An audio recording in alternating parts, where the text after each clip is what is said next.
G'day guys, how are we? Welcome to Talking Boxing. It is Monday, February 12th, 2024.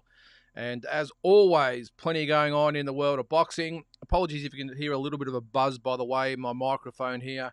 In the office that I'm in, or a little studio that I'm in, it has no ventilation, no windows, no nothing. The door's closed, so it's very hot in here at the moment. So I've got a little air cooler going, so hopefully it doesn't distract from the audio too much. And if you can actually see, normally I have the microphone up. I've got it down a little bit closer just so that we don't get as much distortion and popping and that sort of stuff. So, again, welcome to the show. Now, I hope you all survived the day with the Super Bowl. It's probably the one day of the year that I'll actually put it on and attempt to watch it. And every year I say the same thing. It can't be that bad a sport. It can't be that boring. I've got to be missing something. I'm going to put it on. I'm going to watch it, and surely all those millions and millions of Americans and all those people around the world can't be wrong. It's got to be me. This is one of the top sports in the world for a reason. So I sat down and watched it again. Well, attempted to, but I got to say, a game that has an hour's worth of actual play that takes over 4 hours to actually get through. Yeah, no thanks. And I think old mate, what's her name, Taylor Swift, and the other guy on the team, I think we saw more of them than the actual game. Really painful to watch, guys. Travis Kelce is his name. Yes, I've just looked at it there. Travis Kelce. What did you all think of, if you did watch it, that is, what did you think of his little temper tantrum when he actually chested his own coach because he didn't think he made the right play?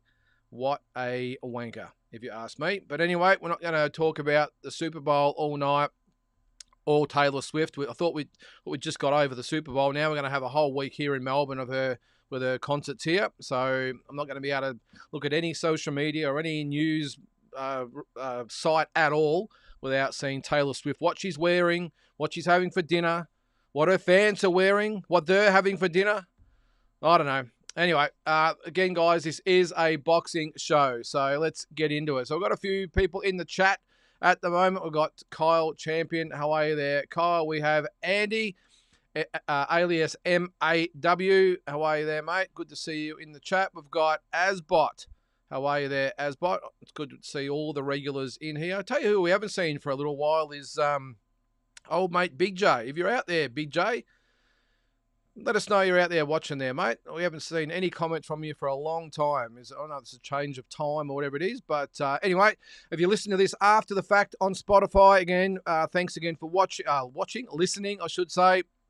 So again, if you can't watch the show live, you can either watch it obviously back on YouTube or listen to it later on Spotify. We actually get a fair few that do that. So it's good to listen to in the car on the way to work or the gym or whatever. So that's good that we're getting some news out there to those people. Yeah, Andy. Oh, mate, Taylor Swift. Oh, geez. We've got a whole week to put up with it yet, Andy. Geez, I don't know. Asbot says American football is shit. Look, I understand. Again, I'm not going to go on with this too long because this is a boxing show. But, you know, of course, here in Victoria and South Australia and WA and Tassie being the main AFL states, yep, this is the only game that matters to us. Well, it's not the only game, but is the game for us, and all the other games run a distant second, third, whatever it might be. Same as in Queensland and New South Wales. I understand rugby league and maybe rugby union is their game. I get that. Same as in America, American football is their game. But how do you have a 15-minute quarter that goes an hour plus? You've got one guy, again, I'm not going to go too long on this, but he you know, I was just telling my wife today, the quarterback hits him from about 5 meters away, and it's like he's just cured cancer. He's jumping around and beating the chest and roaring and yelling and jumping around with his teammates. He caught a ball from 5 meters away. I don't get it.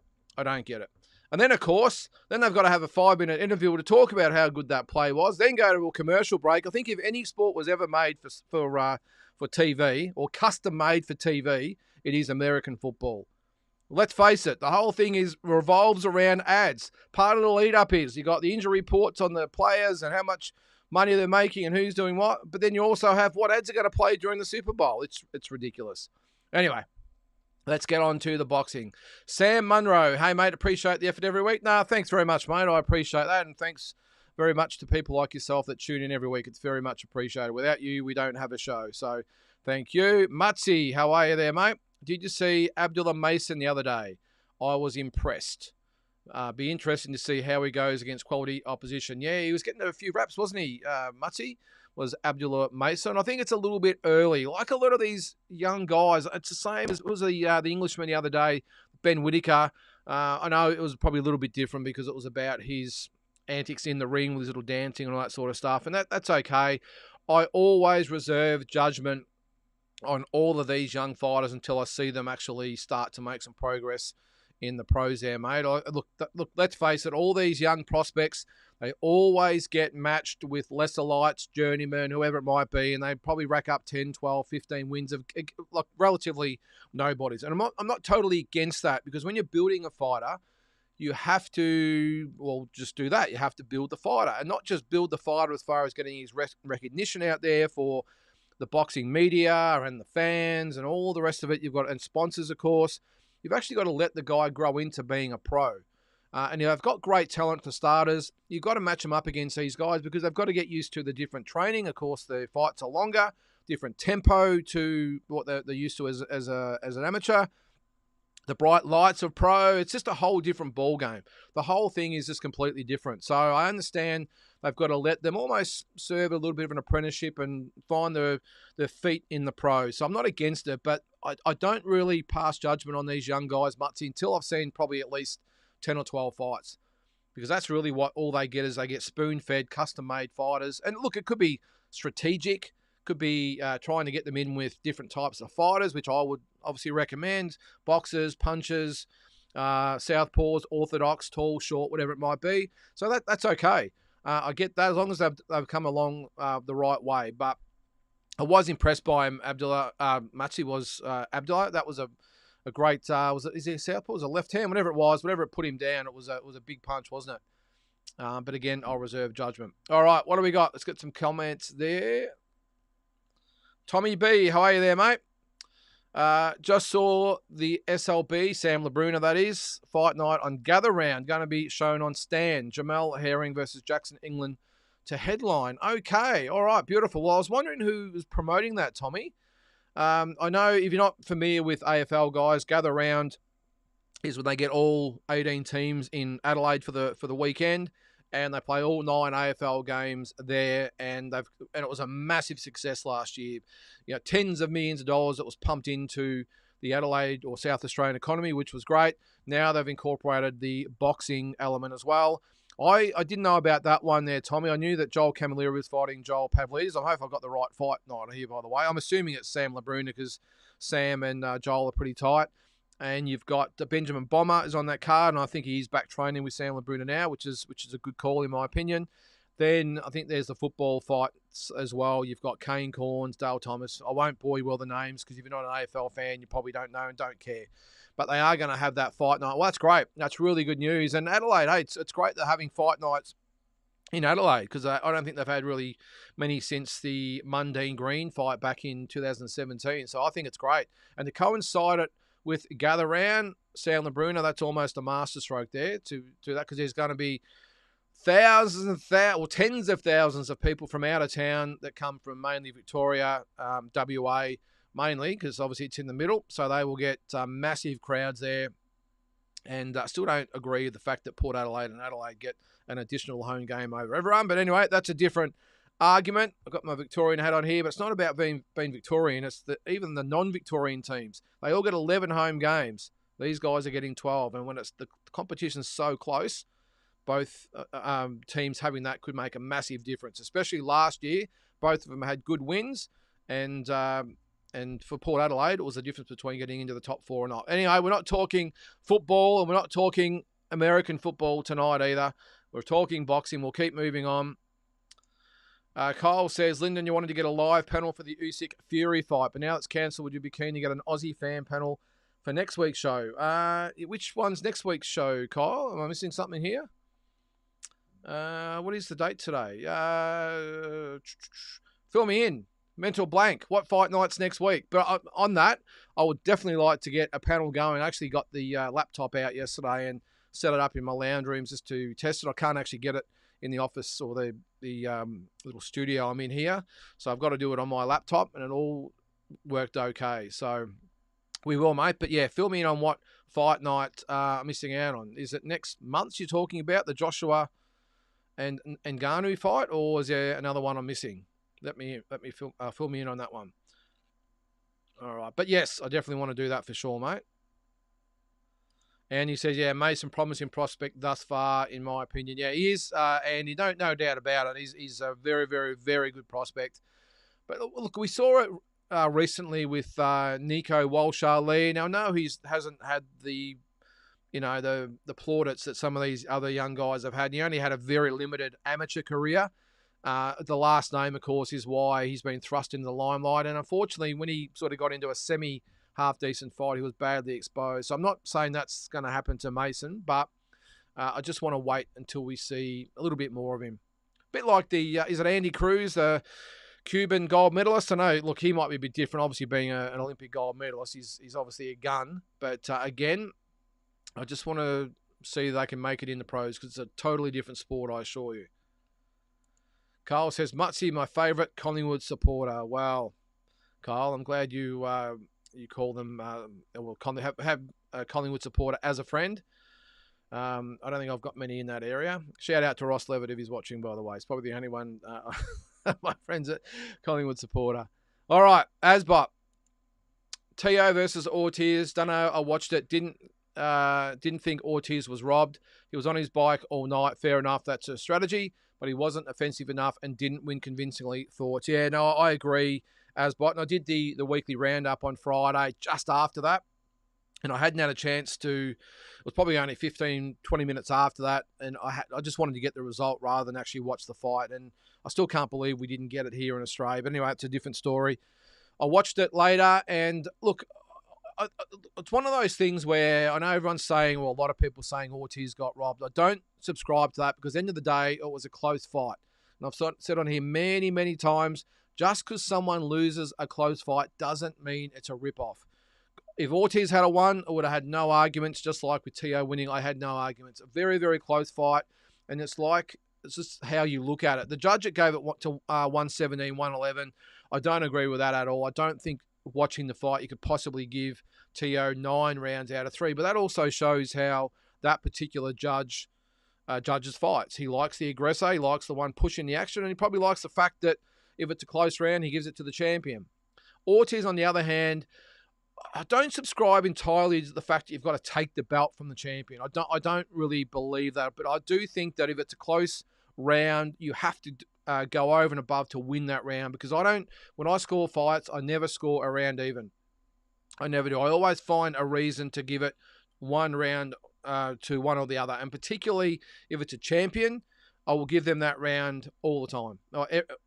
10 times out of 10, if it's a very close round, I will give it to the champion. I will never give an even round. I know that probably goes against how some of you guys and girls out there might do it, but I just think you can always find a reason to give someone the round, and particularly when it's a champion against a challenger, and particularly in this case when you have the champion hunting down that challenger, and the challenger, and I'm not going to say he ran, by the way, that's one thing I disagree with, Asbot. A lot of people are saying he ran. Now, in boxing, look, Floyd Mayweather used to do it or get accused of that as well, but if you actually look at him very, very closely, he never ran. He just had great footwork. He would use angles. He'd be in, he'd be out. He'd pivot left, he'd pivot right. He never ran. And I don't think Ortiz ran. Did he go ultra defensive at some stages? Yes, I think he did. But I don't think he ran away from Tszyu. I think he just used his lateral movement. And I just don't think Tszyu had the ability to go with him, to cut him off. I was surprised. I was watching the fight saying, Tszyu, just a simple step to the left, a simple step to the right, and you're going to cut this guy off, but you just fold him around the ring. And for such an elite fighter, Lopez, how he didn't know how to cut the ring off is just beyond me. And it really got me thinking, how would he go against a Shakur Stevenson? How would he go against Terence Crawford? How would he go against a Devin Haney, more importantly? And I just don't think he would have, based on that, would have the ability to go with him. He's too slow on his feet. And have that inability, and look, maybe it's not an inability, maybe It was a stubbornness. I'm the champion. I'm just going to go through the motions. If he's backing away, I'm going to win the round. A lot of things go into it, but I don't think it was a rip-off Asbot. I thought it was a close fight, and I think at the end of the day, the champion has to get a close fight. That's just the way I think anyway. Sam says, Paro, Matias, your thoughts? I'm actually wrapped in this fight, Sam. I think this is a very, very good fight. And I just think, as good as Matias is, I think Paro's got the style and the tools to give him a lot of trouble. A lot of trouble. Matias, he's sort of that grind down type of guy. Not particularly fast with his hands. Not really particularly fast with his feet. He sort of gets better as the rounds go on. But I just think Liam Paro, he's just got beautiful footwork, beautiful hand speed, good power. Whether he can keep it up for 12 rounds against someone like Matias is probably a question mark. But I think he gives him a lot of trouble. I really do. I just think he's the type of fighter, Paro, that, unlike the Russian guy he fought last time, he pretty much threw in the towel once he didn't get it all his own way. I don't think you're going to see that through or from Liam Paro. But I think that's a great fight, Sam. I would really love to see that, and let's hope it comes off. Asbot says, what do we got there? Teo needs a lesson from Tim how to cut off the ring, yeah. And someone like a Triple G as well. Back in the day, Chavez and these types of guys. Look, for me, I don't think it's rocket science. You look at the way Tim and Triple G, as just two examples, cut off the ring. It's not anything, it's not rocket science. It's a shuffle to the left, it's a shuffle to the right. It's just a little, and perceived pressure more importantly.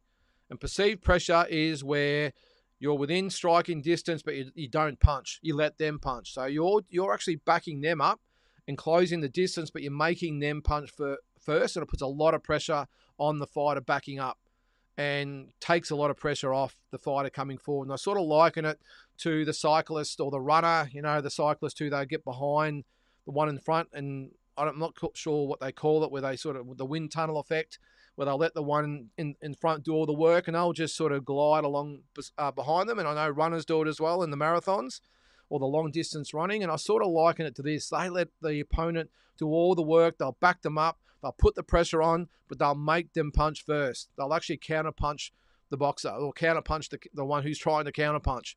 And Tim does it so well. And it just makes them conserve energy, but also be able to counter very quickly and strongly once the opponent actually does engage. So, yeah, and it's not something you can really, I was going to say it's not really something you can teach. I think it is, but guys like Tim and Triple G, they just do it naturally. They're just animals, they are, aren't they? So, I don't even want to answer this one, Kyle. Jake Paul. All right. Now, I actually did address this on my Instagram the other day, and I sort of regretted doing it, to be honest. I don't normally give him any time of day whatsoever. I just think he's an absolute peanut. If he didn't see it, he said that he thinks he's the best cruiserweight in the world. This is the guy, by the way, who was beaten by a part-time reality fighter / boxer in Tommy Fury. And he thinks he can beat the likes of Jai Pataya, Moraes Briedis, Billum Smith, all these types of guys. It's Badu Jack, of course, WBC champion. Look, I think he does it. Actually, what was your question there, Paul? Kyle? Jake Paul. Somehow was in the top 5 highest paid boxers. Jai going to crush this maggot and collect your paycheck. Well, look, the concerning thing is, Kyle, does he actually believe it, or he does it as part of his shtick, as I think they say? Is it just him? Look, I think he's more entertainer. I really would hope he doesn't actually think that. I think he says that to get more clicks and gets people talking. Hey, we're talking about him now, and I refuse to even normally entertain even talking about him at all. But I'm not surprised that he's in the top 5 highest paid boxers, because he's an entertainer. That's all he is. I don't see him as a boxer, to be honest, Kyle. I put him, look, probably been a little bit unfair, because he has had, 7, 8, 9 fights, wherever he's now. So I still don't think he's fought he fought the part-time boxer in Tommy Fury. His last fight was extremely fishy to me. Extremely fishy. I think his fights are manufactured. I think they're almost like a WWE script, where everything's sort of said and done before the fight. I know that's casting some aspersions there, but I just really feel that he's a manufactured fighter, if you want to call him that.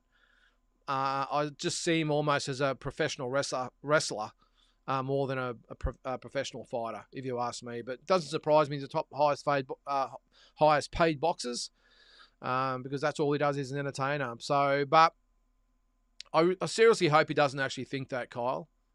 I seriously hope he doesn't think that. To think that he actually said that with a straight face, I was waiting for the punchline.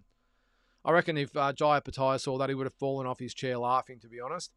Imagine if that fight actually did happen. I think, seeing what I've seen of Jai and meeting him a few times, I would think he would not even take that seriously at all. I think he'd laugh it off. But, geez, Jake Paul got some serious issues, mate, if you think that you can hang with someone like Jaya Pattaya. Let alone a Billum Smith or a Riapor or one of those types of guys. Jeez. Mutsy says that Teo fight was really hard to watch. Yeah, it was, Mutsy. Look, it was look, I must admit, I wasn't that against it like a lot of other people were. I sort of saw it for what it was. I actually thought it was a real, probably looking at as a little bit like when you watch Haney and Lomachenko type of thing. Not that it was anywhere like that, but it was a skillful type of fight, if that makes sense. You had Teofimo, who's a very, very skillful fighter. Ortiz is a skillful fighter in different ways. It was just entertaining. Is Lopez going to be able to catch him sort of thing? But, yeah, I'm with you there. Well, it was a hard fight to watch. It really was. As I said, I didn't mind it, but I could understand where fight fans out there had to grit their teeth and get through it those last few rounds. People already looking past Paro for Matias versus Tszyu or Devon. Would love to see our Aussie guy upset the odds. Quite possible, Andy. I mean, geez, Aussies have done it a lot over the years, haven't they? I mean, we look back to 2017 with Horn over Pacquiao, and then 21 was Kambosos over Lopez, just talking about him, of course. Opataya over Breedis. I mean, back in the day, Harding over Andrews. I mean, the list goes on and on and on, doesn't it? Troy Waters almost getting past Terry Norris. So, look, I just think he's a really, really good chance. I might be in the minority, but I just think Liam Paro gives Matias all he can handle. I think if I was going to look at all the champions at the moment, well, I was going to say all of them, maybe apart from Romero. I don't think a lot of him, but I think if he was going to fight Devin Haney, I think that's or Lopez, they're really, really tough fights for Liam. Let's face it. Take the Aussie hat off. We've got to look at it. They're really tough fights for Liam Paro. But Matias and Romero, arguably which one's, we'll call it, safer than the other. I just think I would put my money on probably Matias, I think. Riley he's got a little bit of power. It goes okay, I suppose. But I think if we had to sit down and pick one of those champions for Liam Paro to fight, I'm not against Matias being the one. Sam says, the closer the Thurman versus Tszyu fight gets, the more I feel this is going to be a competitive bout, at least early. Yeah, no, I agree with you, Sam. I think it will be a close-ish fight, especially early. I think as the fight goes on, that Tim should be able to close the gap a little bit more, get inside maybe a little bit more and dig in to the body. Thurman will be very dangerous early on. Don't worry about that. He could win 3 or 4 early rounds. No problems at all. He's that type of fighter. He's got good skills. Of course, we don't really know what we're going to get. He's been out for 2 years, but we can go on a little bit of history. The previous times he's been out for a long time, he's actually performed very, very well. And look, let's face it, Tim's not the fastest on his feet. He hasn't got fast hands either. He's just an overall complete good fighter, or very, very good fighter is Tim. Thurman will take advantage of that. So he's going to probably expose Tim a little bit early with his foot speed and hand speed and experience, I think. I just think when Tim starts to find his feet, find his range, get used to main event status at the T-Mobile Arena, I mean, that's a massive thing to sort of get your head around, I suppose. I just think after 4 or 5 rounds, you'll see Tim really step it up and get a late stoppage or a clear-cut points decision, I think. But make no mistake, I'm with you.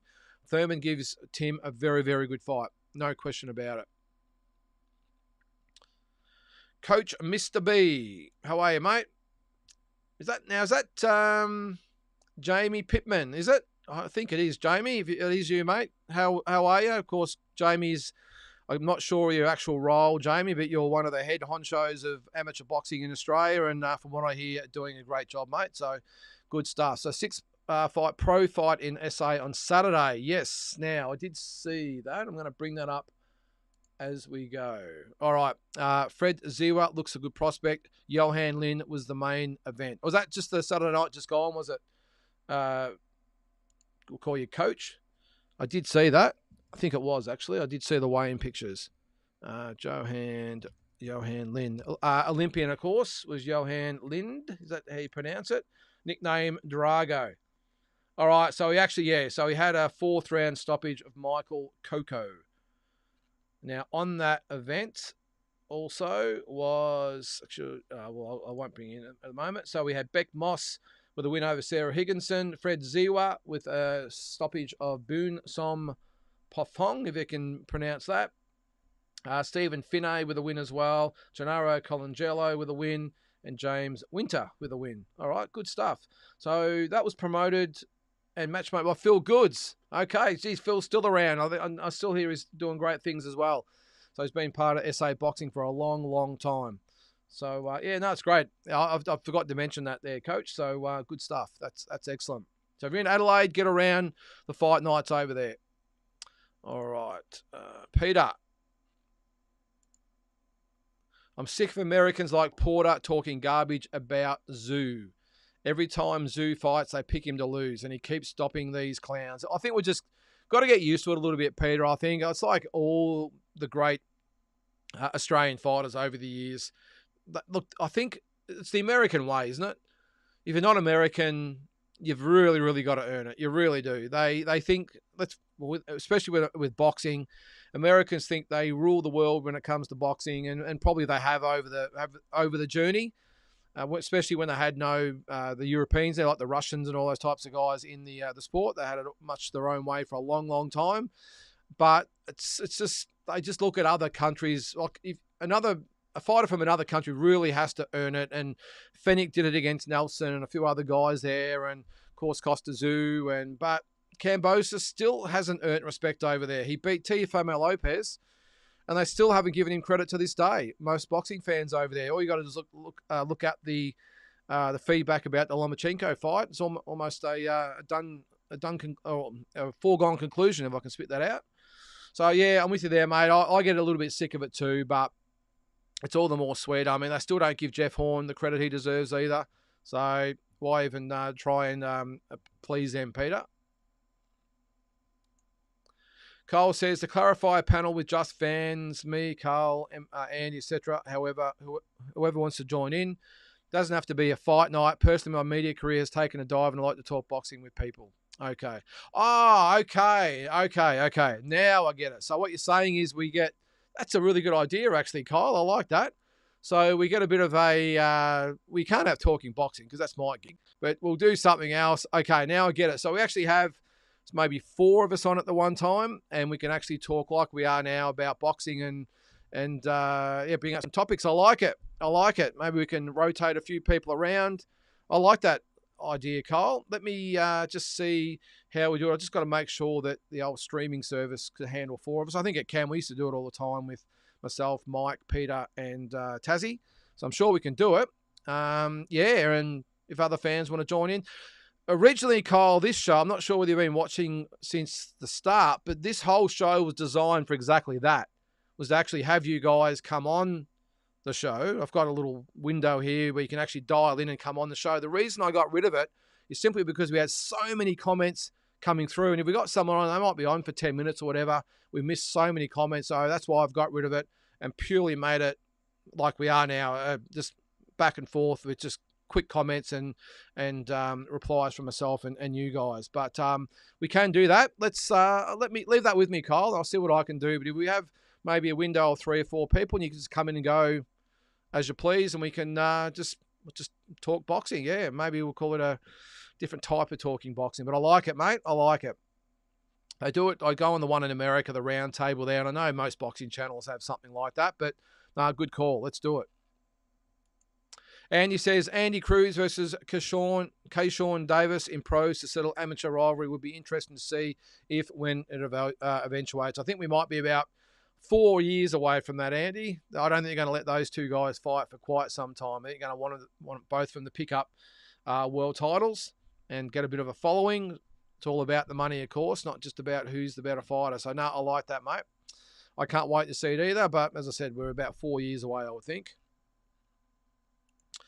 Kyle, watched Angelo DiCarlo's interview. He has confirmed our fears, and we can see it with the current No Limit cards. Yeah, look, I want to hear a little bit more about that, and might be something we could probably do in that segment, Kyle. I want some more feedback about the No Limit thing, because I must admit, I expected a bit of backlash about my comments. Was it last week or the week before, whatever it was? I mean, if you saw my Instagram posts and even being on here, I sort of cut loose a little bit on No Limit, and I don't take one word back, by the way. But I thought I might get a bit of kickback from people. I haven't had one person say I was a little bit rough on No Limit, and that shows me that something is wrong, because a year, 2 years, 3 years, whatever it was, they've been really dominating the TV airways. They've got universal applause all round. Great matchups, quality events, quality fights, quality everything. Now the tide has turned, and I'm not doing it, to be a smart ass or to lay the boots into them, or I've got nothing against No Limit at all. I've been one of the biggest supporters the whole way, but I'm also a boxing fan like you guys out there, and I just want to see what's best. And I stand by my comments, was it last week or the week before, whatever it was, that the cards they've got in March, besides, of course, the two Aussies fighting overseas, Liam Wilson and Tim Tszyu, I just think they're garbage. I'll say it again. I really do. I don't rate the cards. I just think with the resources they have and the fighters they supposedly have, this is the best they can dish up. They would have known they would have had dates to fill during the year. I know I went over this last time, why they wouldn't have, a bit of a whiteboard with all this on there. Just excuse me for a sec. I'll wipe my brow there. It's still a little bit warm in here. Why, with as much notice as they have with probably the shows that they do, and knowing they're going to have to put these shows together, why they had to pretty much throw these shows together, which is what it looks like to me. They've thrown them together, and it just looks like there's been no real thought put into the cards. Let's just get the best fight we can, roll it out. That's not what it's about, guys. If No Limit are watching, I doubt they are, but that's what they were supposed to do. This is why they were given the contract, to make sure Aussie fight fans get quality content, mainly featuring Aussie fighters against each other. I understand Tim Tszyu, Liam Paro, Sam Goodman, all those ones, and probably going to be, they are international, and Sam Goodman and a few of the others will be international soon. What's going to happen when Nikita Tszyu eventually goes international as well? Because Tim's already gone. Liam Wilson might be already gone. He beats Valdez. He's gone. Goodman might be gone. He might fight in a way overseas and whatever it might be. But then you got Nikita. Who are the stars, coming through? And this is the best cards I can come up with. I want to see good quality Aussie fights on these cards. And I'll say it again. I'm a fan of Nathaniel May, but probably a little bit past his best. Tyson Lantry, not a main event fighter. Bilal Akaway, good to see him back. I've got no dramas him being a main event fighter, but against Ronald Quinlan, they're going to roll him out again. I know I'm going over old ground here, guys, but I'll just reiterate it again. With the resources they have, they should be doing better. It's as simple as that. And Angelo DiCarlo, Kyle, a lot of people out there have differences of opinion with Angelo. He's been around a long time, so that's going to happen, of course. But you can't blame him for telling the truth. And I know he's a rival promoter, and he might just be a little bit salty that they've sort of come in and taken over without really doing an apprenticeship. Like Angelo's been around a long time. I understand that, but he's 100% right in what he said. We have so many excellent Aussie fighters and prospects that we just don't see on TV. It's as simple as that. Now, whether it be politics, I don't know. But geez, with those dates, I'll say it again, are they the best shows they can come up with? They've got the TV dates. And again, I'll say it's Sam Goodman and Mark Schliebs. I know last week I saw the Mark Schliebs knockout about 20 times. We'll probably see it another 100 times in the lead up to it. That's not a pay-per-view worthy fight. It's just not. So, and that's not an opinion. That is fact. That's not a pay-per-view fight. If there had been maybe what are they, a Wednesday night on Fox or a No Limit on Fox, whatever they are, yeah, okay, well, that's okay. I want to see Sam Goodman. Really, really good fighter, young Sam. I hope he gets his world title shot soon. But Mark Schliebs, I just wonder what his reaction would have been when they said, hey, great news, Sam. We've got you a pay-per-view. Oh, that's awesome. Who are we looking at? Mark Schliebs. I reckon his heart would have sank. Just because mine did. How's he supposed to get up? I know he's probably going to be able to get up now because Mark Schliebs is, give him credit.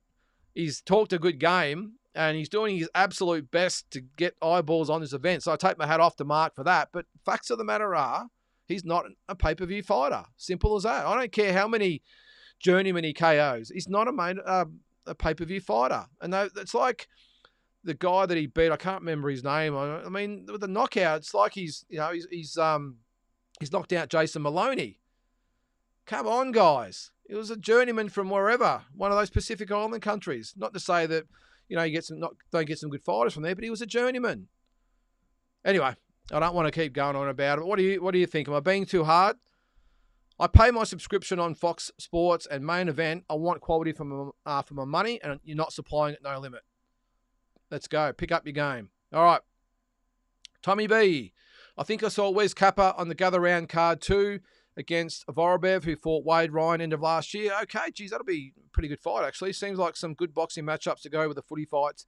Good to see. Is it on BoxRec, Tommy? Let's see. Let's type in who's on there. Joel Camilleri. Let's see if he's on there. Kamakao. Nah. Well, that doesn't help, Sam, if you're watching. Put it on BoxRec, mate, so we can all have a look at it. The first thing people do when a fight night gets announced is put it on BoxRec so we can all scour it. Go through everyone's records, critique it. That's just what we do. But that's good. Tommy, let me know what other fights are on the card. That looks like a really, really good card. And I think it's, for Sam, it's just a very, very good business decision to put it on over there. Because as I said before, there'll be tens and tens of thousands of people from out of town in Adelaide for that weekend, and he should make a killing. So good on him for firstly bringing boxing to Adelaide, but also getting a bit creative with what he's doing. Because let's face it, Melbourne's shot to pieces, promoters everywhere. So why not take it to Adelaide where you got a bit of a free hit? So I like it. All right, Jermaine Ortiz was using what he knows best. Obviously an outside fighter, while Teo shows he looks more impressive when he doesn't have to be the aggressor. Zarilla exposed same in Regis before Dev won. Yeah, look, I thought Ortiz, I know I'm in the minority, actually fought a really good fight technically. I know he was probably a little bit defensive, but I was watching it thinking he was fighting okay. I just don't think he was being effective with his punches. He was throwing those little flurries. That's sort of something you see in the amateurs, not the pros. And I just think Lopez was cool, measured, knew he didn't really have to go out of his way to win the rounds, I suppose, because Ortiz wasn't landing a lot either. He landed a few good shots here and there, but I just think Lopez was almost in cruise mode, and Ortiz boxed well, but just not well enough. The Rose brothers will need to talk to Tasman and Ace Boxing, because while they are set to thrive internationally, domestically they are going to take a hit in March, in my opinion. You're right, Kyle. I agree with you. All of the people I've spoken to about, these March cards, think the same as me. Not up to standard. And look, George Rose looks like a really, really good guy. I did meet him once, but didn't really talk to him. It was just a quick passing. G'day, how you going? Seems like a really good guy, doing his best. But Matt and George, you have to do better. You just have to do better. You're not just a promoter who does this like a lot of promoters do, either for the good of the game or the sport, or to actually make money and put food on the table. You guys have been entrusted with boxing in this country to make sure all boxing fans are satisfied, I suppose. They've got the Fox Footy channel, they've got the NRL channel, they've got the cricket channel, they've got all these other channels for all different sports.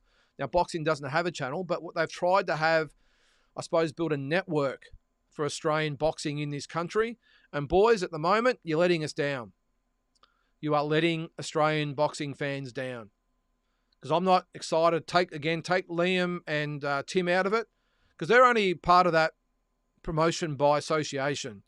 Okay, because the Tim fight is a PBC event, and the Liam fight is a top rank event. It's as simple as that. They might have little No Limit logo on the poster or whatever it might be they do to acknowledge that they're the fighter. They'll probably get a kickback somewhere, and that's cool. That's great. They're in it to make money as well. That's good. But when it comes to their own shows here in Australia, those 3 shows, I have zero excitement at all. Now, unless you pack those cards, the undercards, tight, I'm going to watch. Of course I will. I'll probably even buy the Goodman and Schlieb's pay-per-view under duress. I can tell you, I might even just watch Isaac Hardman's fight and turn it off. Because the rest of the card is not exciting to me at all. I'll get it just because it's, I have to watch it. I like to comment on it, and we might do it. We'll probably do a watch-along on it as well for that one. But if I was just a fan and, a casual fan, there's no way I'll be getting it. I know they're doing their best to talk that show up, but I just think with the cards they've got, I'll say it again, they've just let us fight fans down, just in my opinion. And you're right there, Kyle. They're going to take a hit in March. Because no one's talking about the shows. No one's saying, oh, geez, these aren't No Limit, what a job they're doing, and can't wait for the shows. And, oh, geez, people are now like, what? What? Give me an Angelo DiCarlo show over those 3 cards any day of the week. Or a Tasman show, or a Wildfighter show, a Dragon Fire show. I'll take any of those fighters, those shows over that No Limit one. Because they pride themselves on quality matchups, 50-50, crowd-pleasing events, always got good followings of fighters in there. They're always just ripper events. And most of the time, Angelo DiCarlo puts his shows on free. Will puts his Wildfighter puts their show on, but they're affordable.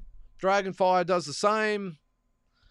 But these ones on Fox, this is supposed to be the pinnacle of boxing in this country. This is what all those fighters on the Ace Boxing shows and the Wildfighter shows and the Dragonfire shows, this is what they should all be aspiring to do is be on these Fox Sports shows. This is what they all want to fight for. Exposure. Great for sponsors and everything else. And you're 100% right there, Kyle. They need to sit down and break bread with Tasman, Ace Boxing, Wildfighter, if you will. I know it's not really breaking bread with them because I know Will would be in 2 seconds because I know he would love to be in partnership with them, and I know they have spoken, but so far nothing's happened. Not sure with the Dragonfire situation.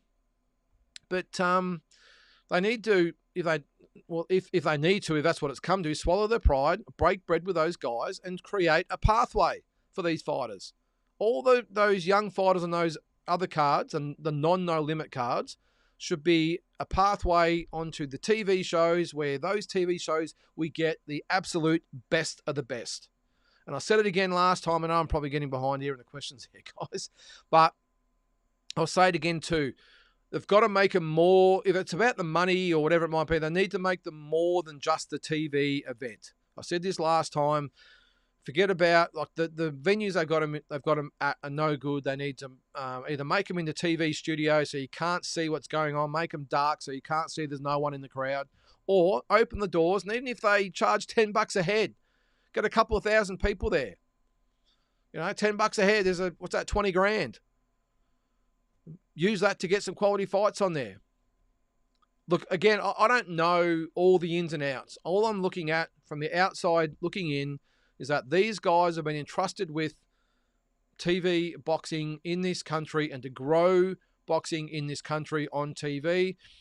And in the last probably 12 months, 6 to 12 months, well, I won't say last year, they had some good shows, but the start to 2024, off to a very, very bad start, boys. All right, Jake Paul likely juiced to the gills. WBC gave him a ranking for one thing. Is that right? I didn't know that. I'd admit Jake has done well to give ladies platform like Amanda Serrano. Yeah, look, that's good. No drama, Andy. I didn't say anything about that. His service to boxing so far, probably outside himself, has been pretty good. But him to consider himself the best cruiserweight in the world, mate, that is an absolute joke. Absolute joke. And you're right. Jai will murk Jake, no doubt. I don't think Jai would lower himself enough to actually fight Jake Paul, Andy. You never know, though. Look, if they said, we'll give you $5 million to fight him, I'm sure he would. But, geez, the guy got beaten by Tommy Fury. He got beaten by Tommy Fury. Oh, geez. Anyway. Sam says if Jai got hold of Jake Paul, it would be at least be the last we'd ever have to hear of Jake. Well, if we were lucky, Sam, I doubt it. He hasn't shut up. That was a thing. He should have been embarrassed losing to Tommy Fury, and then he had that manufactured win over whoever he beat last time, and all of a sudden he's the best cruiserweight in the world. Anyway. All right, Matias says, how good is that? The Beterbiev versus Bivol fight is going to be free. Yeah, that's awesome, Matias. I did see that. It is on going to be on ESPN free, which means it'll be free here in Australia as well. A really good goodwill gesture by all involved, Matias, whether it be the Sheik or His Excellency and Top Rank. I don't think Top Rank actually be putting up the money for it, but thanks to the Sheik or His Excellency or whatever they call him over there. First of all, getting this fight together and then making it free. I would have happily paid for this fight like a lot of fight fans would have, but I totally get that they want an audience. They want maximum eyeballs on this, and it's going to be a tough sell to those casual fans, I suppose you'd call them. With those Russian-sounding names. Well, they are Russian, so of course they've got Russian names, but it is a bit of a tough sell. And, I applaud him, mate. All right. What have we got there? Kyle. I'll say one more thing about Angelo DiCarlo. He has some talented women. Taylor Robinson fighting on Ace Boxing for the IBO title. Hawker to join her. Viviana Ruiz and Jasmine Parr. I didn't know Viviana Ruiz was with him, Kyle, because I think she's been based in Sydney. As you know, they've just moved to the Gold Coast, I think it is. They've opened the gym up there too, haven't they, with the Maloney boys? I can't remember the name of the gym, but yeah, if you're up that way, check it out. You're not going to get much better than that with the Maloneys and Ben Sava and Viviana Ruiz there. So, but Jasmine Parr, very, very good fighter. Taylor Robinson, I would love to see Taylor Robinson and Jasmine Parr fight at some stage. I think Beck Hawker said herself she might only have a year or so to go. Wouldn't it be great to see her fight someone like a Sky Nicholson? That'd be great. But yeah, Taylor Robinson, very, very talented young girl, as is Jasmine Parr, as is Viviana Ruiz. And Beck Hawker, tough as nails. Yeah. And the thing is, Kyle, he's right from the word go. He's never been scared to put the girls on. I think one of Jasmine and Taylor might have headlined some of his cards as well. So he's not afraid to put his girls in on main events on his shows. His events are always sold out anyway, so I really welcome that. And, I just think he's been great for Aussie boxing over the years. And I think in hindsight, maybe he should have been the one that was looked in as far as the Fox Sports contract goes, or maybe in conjunction. I don't know. I don't know what goes on behind the walls of Fox Sports, but all I know is all his shows are always great shows. They really are. So, James, you'll be back later. Got the like button. Where you going, James? Make sure you come back. Coach Mr. B says, yeah, buddy, love your work, mate. Thanks, mate. Really appreciate that. Kyle, Viviana Ruiz will be competing for the WBA interim title against the number one WBA, Jackie Calvo. Okay, I wondered who she was fighting. Was it the WBA? So the WBA interim. Okay. So it's 1 versus 2. Date still to be set. Could be an all-women's card. Yeah, wow, we're going that way, aren't we? For the all-women's card, obviously No Limit did it last year, but the thing with No Limit, there was no pressure there as far as a crowd. It was a TV event. I really welcome what they did, by the way, No Limit. I thought it was a great initiative.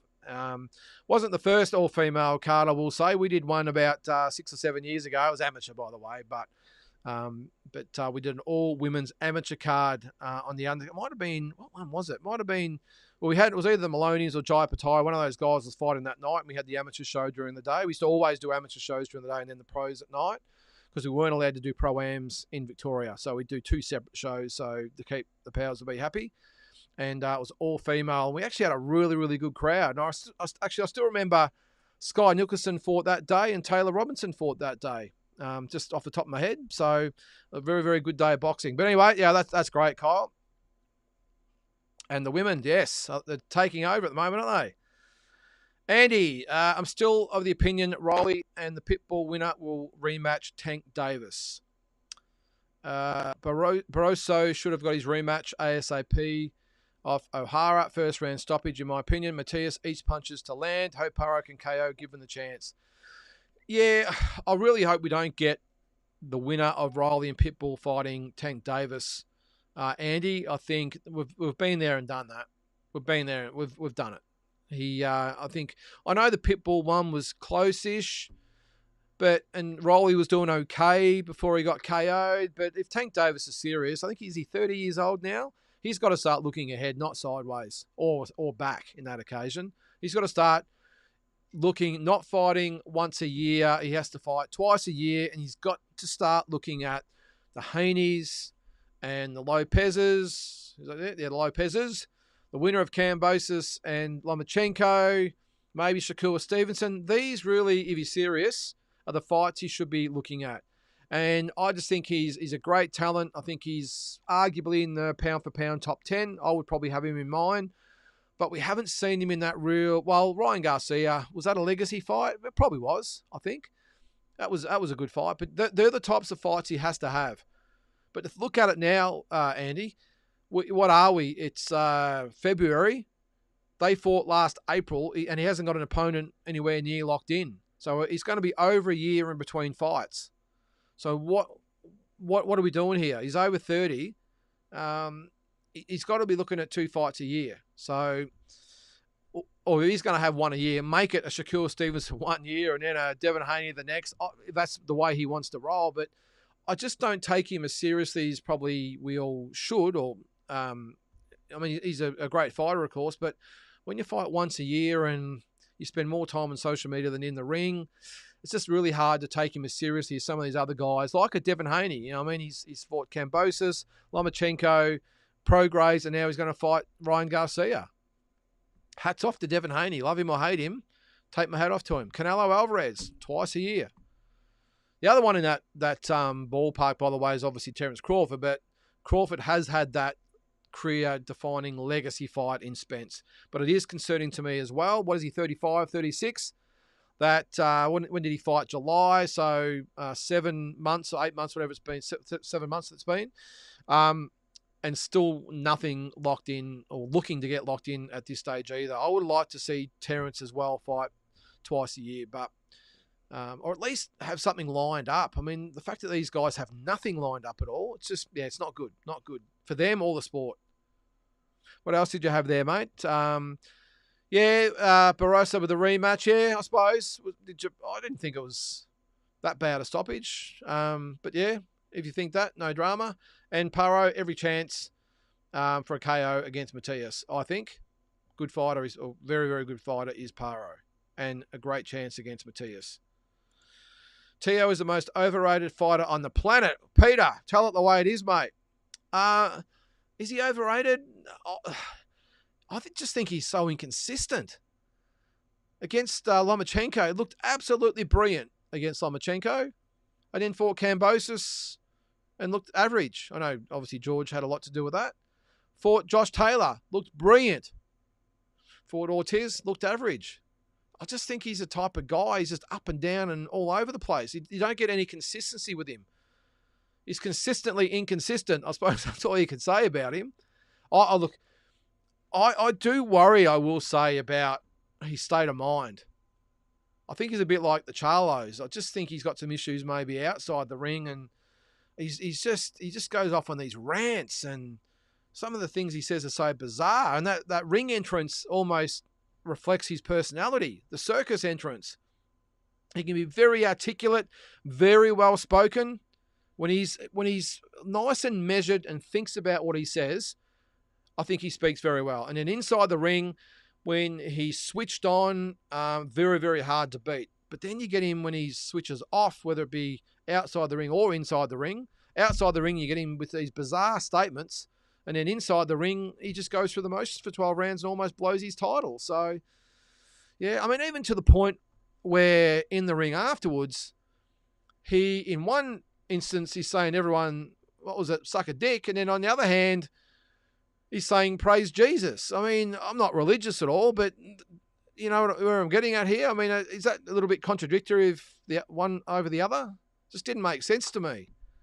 And I think Teo as well, you're on these networks, do you really need to say that? Can you maybe get across what you're trying to say without saying that? I don't know. It just doesn't do him any favours. Anyway, I'm showing my age here with that. But, yeah, look, I just think he's a great talent, Peter, but just so inconsistent, which can have people like yourself thinking he's overrated. And I'm not going to disagree with you. I don't think he's overrated. I just think he's a bit up and down. But I understand what you're saying there, and I don't disagree. I think he's talented, but, yeah, he's got some issues. Andy, where the heck is Peter Matias? Hope he is well. Been a while since we saw you, Peter, Tszyu, and Mike all on the same time. Yeah, well, Peter Matias, yeah, he's gone a little bit AWOL. I think, look, Andy, I just think he was a little bit busy with everything he was doing outside. He's now a manager again. He's doing promotions again. Actually does promotions with Mike Altamura. So I think he was struggling with the time. Mike is away a lot. But he has been on a couple of times. I think he'll be on hopefully this Wednesday night as well with the Thursday night, with the Talking Point. He was on a couple of weeks ago with the comparing records of different eras. And Tszyu, it's just a time factor. He works till sort of 8:30 at night, so he can't come on. But so I've had to sort of alter a few of the shows to work in with all that. So you're seeing me a lot more than what you see us all together. But maybe we can do what Kyle said before. Maybe we can have a bit of a panel with you guys out there and we can, see where it takes us. But, yeah, don't hold your breath, Andy, where we'll be all on together. It might be a little while. You never know. You never know. Ryan Garcia versus Haney. At least someone's pulled the trigger on a big fight. Ryan loses Haney to Haney at 140. Very, very hard to beat. Garcia too limited. Oh, well, again, I put a little thing on Instagram on the weekend about this. The whole pushing and shoving thing I don't even know where they were. What was it, at some sort of get-together? And Ryan Garcia walks in. Ryan Garcia has no right to approach Devin Haney like that. Haney is a world champion who has earned his belt, earned the respect. Ryan Garcia, when he fought Tank Davis, went down like he'd been shot from a liver shot. For a body shot. And took the count on his knee. And for me, a few people raised it, and I agree with. If he was in such agony when he would have got up, and he would have still been in agony when the count reached 10. As soon as the count reached 10, he got up and walked back to his corner, no issues whatsoever. And if you're out there and you've been like me and you've actually been properly winded, you're not just sort of getting up after 10 seconds and it's all hunky-dory. You're feeling a bit of pain for a little longer than 10 seconds, I can tell you. So all that aside, I know he had the win after that, but I don't think, in my opinion, he has a right to walk up on Devin Haney. I know, again, they're probably, who knows, maybe they get together out the back and concoct all this and decide what's going to happen. I don't know, but for me, it's like I was like, oh my God, here we go again. These guys are going to, and off they went. Ryan Garcia in his face. Devin Haney retaliates. Of course, his dad jumps in. Then we have the hangers-on. That's always the most entertaining part. Because once the fighters are gone, it's always the hangers-on. It's always the security guards. And the coffee guy, whatever it might be. Or the towel man.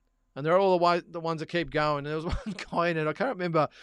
He kept repeating the same thing over and over. He repeated about 10 times. And, mate, we heard you the first couple of times.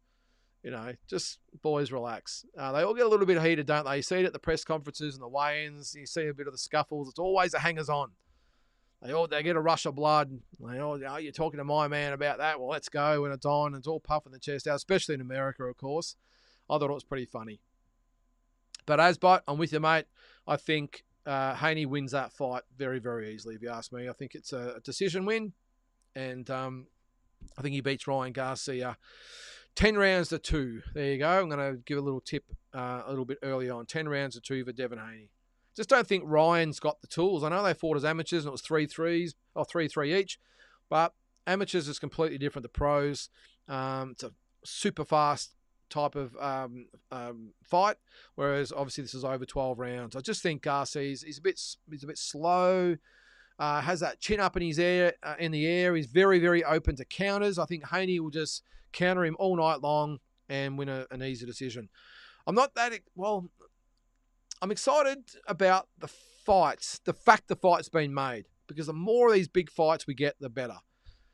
As I said, I think it's an easy night for Haney, but I'm just wrapped, and this is a credit to both these guys, by the way, that have actually got this fight, and more so the promoters have actually got together. Eddie Hearn and Oscar De La Hoya, of course, have actually got together and put this fight together. We've seen Beterbiev and Bivol. We've sort of had Usyk and Fury, if that happens.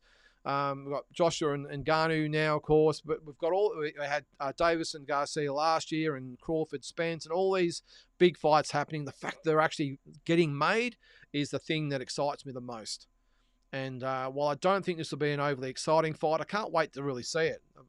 Just the big events, I just love sitting down. The big cards, the big leadings. Yes, I hate all this crap they went on with at the weekend, but I'm really looking forward to the event itself, because I just love a big boxing event. You can't beat it. And I wish it was a week or so earlier, because I'd be staying in Vegas to go to it, but it's just a little bit too long. I'll be heading home on the 6th of April, getting home on the 8th, and this fight's on the 20th, I think it's 21st here in Australia. So to get an extra 2-week extension on the holiday might be a little bit much to ask on the brownie points with the wife. Hey, Tara, if you're watching. Yeah, I think it'll be a great event. It really will be. Asbot says, P.S. Haney's dad is a dickhead. He's got the old father syndrome, hasn't he? The fighter's dad syndrome. We've seen it with Robert Guerrero's dad. We've seen it with Danny Garcia's dad. We've seen it now with Devin Haney's dad. There's a few other ones out there, of course. But, yeah, look, of course, Tyson Fury's dad. Yeah, look, I just think a lot of them live their dreams through their kids, and that's okay. I mean, I don't mind that. What I don't like is when you get what happened on the weekend, where Devin's pretty much pushed out of the road so that Bill can get his head in there and, start getting his 15 seconds of fame. It's okay to back your son, and like in this case here, Bill gets so many interviews. He gives everyone access, which is great. He gets a lot of airtime. You could probably let Devin handle this one himself. Of course, unless it gets a bit ugly, then of course you got to do what you got to do. But we saw it with John Fury. Pretty much pushed Tyson Fury out of the road at the Ngannou, was it the weigh-in or press conference, whatever it is, the face-off.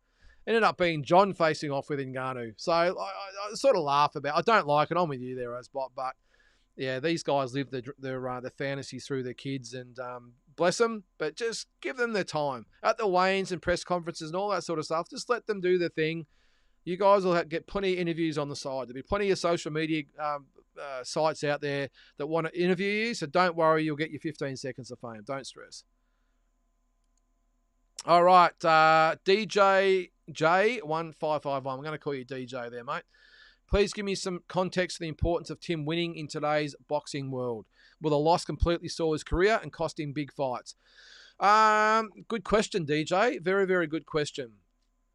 I think in the scheme of Tim's career, I think a loss doesn't do anything. I think. He's only 20, was he 28? Still plenty of time to get another world crack at it. What it does do is severely impact his crossover appeal to the American audience. I think if he loses this fight, I think there's no coming back. I just think the American public will write him off, and he'll just be that Tim Tszyu. They won't embrace him. They're giving him a chance now. Well, credit to Amazon and PBC. They've actually put him in that main event position on a pay-per-view. Oh, that's great. He's got the opportunity. And if he wins this fight, I think he can be one of the main stars in world boxing. Not just Australian boxing, but world boxing. So there's a lot riding on this fight, DJ. As I said, as far as his career goes, of course he can come back. You're only as good as your last fight. If he loses to Keith Thurman, he can come back, have a couple of fights here in Australia, get himself ranked again, and the odds are another year or 18 months, he'll probably get another crack at a world title, and, off he goes. His career goes again. But I just think the American public won't, forgive him, is that the word? They won't welcome him into the world if he loses to Thurman. And that's why there's so much riding on. I hope that makes sense. So the context is very, very, very important. As far as him being that worldwide boxing star, going into the pound-for-pound top 10s and being a regular on big cards and headlining big shows and fighting the likes of Crawford and Spence and Charlo and Canelo maybe, that's what it really affects. Doesn't affect him going back and maybe winning a title down the track and, defending it a few times, maybe get the odd big fight here or there. But it's just my opinion, by the way. I just think if he doesn't get past Thurman, because already they've put him as the B side already, even though he should be the A side. He's the current world champion, even though that's not on the line. He still is the world champion. But I also understand that in the States at the moment, he's still not that big name. So they're trying to market the event. Thurman's a established PBC fighter and pay-per-view fighter and headliner. So I get that why they've switched it around. So that's cool. But that's why it has massive repercussions, DJ. Massive repercussions. So Tim's career's not over if he loses. There's plenty of ways back. But will he become that shining star that Costa was back in the day? Very, very tough road to come back from, or to navigate, to come back to this type of level. Because I just don't think the American public will embrace him again if he can't get past Thurman. So a lot riding on it, mate. Hope I answered your question there. All right. Mutsy, you won't get backlash from speaking the truth, mate. No, I appreciate that, Mutsy. Well, I've said here a few times, I'll never say on here something I wouldn't be afraid to say to that particular person if they wanted to ring me and have a go. Because all my opinions are always based on, I think fact. And, I'm never going to back away from someone that wants to give me a please explain. Devon versus Ryan should sell well. I think it should sell very well, Andy. Finally, they settle their rivalry in the pros. Saw some clips that shows the presser drama. It was very likely scripted to sell. Yeah, as I said, Andy, I'm just over it, mate. As soon as I saw it the other day, and I was like, oh, okay. Here we go again. It just does cringe. That's all I can say. Just cringe. It's just a bad look. I know it's does it sell more? I suppose it does. Not regular fight fans, because when I saw it announced, I was like, wow. Take my money, as they say. That's what I was saying. That's what I was thinking at the time. Wow, excellent. As I said before, love the big fights, the big events. Credit to these guys actually putting them together. But when I saw that, I was like, oh, boys, do we really have to go through this shit? Really? Especially when you got someone like Devin Haney, who, let's face it, when he gets in there, he's not probably the most, beat the chest, here I come sort of guy, is he? He talks pretty tough outside the ring and then gets in there and it's all defense and boxing and moving. And anyway, I know Floyd was probably like that, but yeah, I think it will sell very, very well, Andy. Very, very well.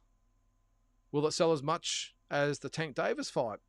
It's interesting. I think it'll probably be on a par with that. Back to Angelo DiCarlo. Angelo was well backed up by Jeff Fennick and Brian Amatruda, who's in Melbourne. He's also having issues, but unlike Brian, Angelo just wants his fighters to succeed on any platform. Yeah, I think they do it for different do they do it for different reasons? I don't know. Brian's obviously got the Melbourne Pavilion here in Victoria, and he's got to make money, of course, for that. So I understand that. He does it for income as well. Angelo does it, I think, out the goodness of his heart. And I think he probably spends a lot of money on it. Sorry, I'll just get my camera right there. He puts a lot of money into it. Look, end of the day, we need all sorts of promoters. We need the Angelos and Bryans and Wills and Dragonfires. We need all those guys. No problem at all. And as I said before, maybe Angelo's not overly happy because No Limit got the contract and he was sort of cut out. Remember, he was putting his hand in his own pocket to be on beIN Sports, which again were great shows. But I don't know. Who knows what goes on behind closed doors, Kyle, or the politics that happen.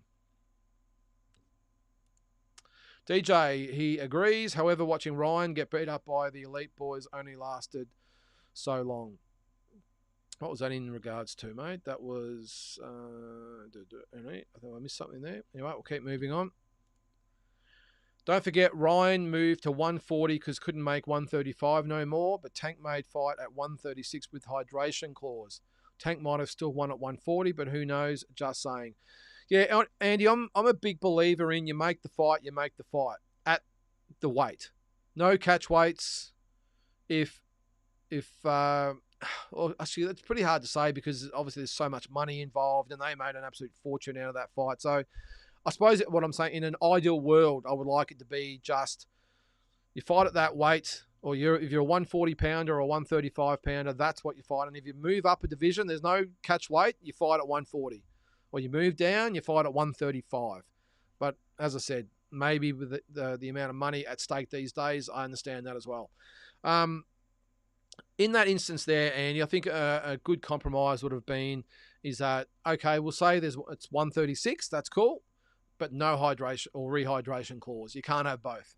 And that's where I think Oscar really let Ryan down.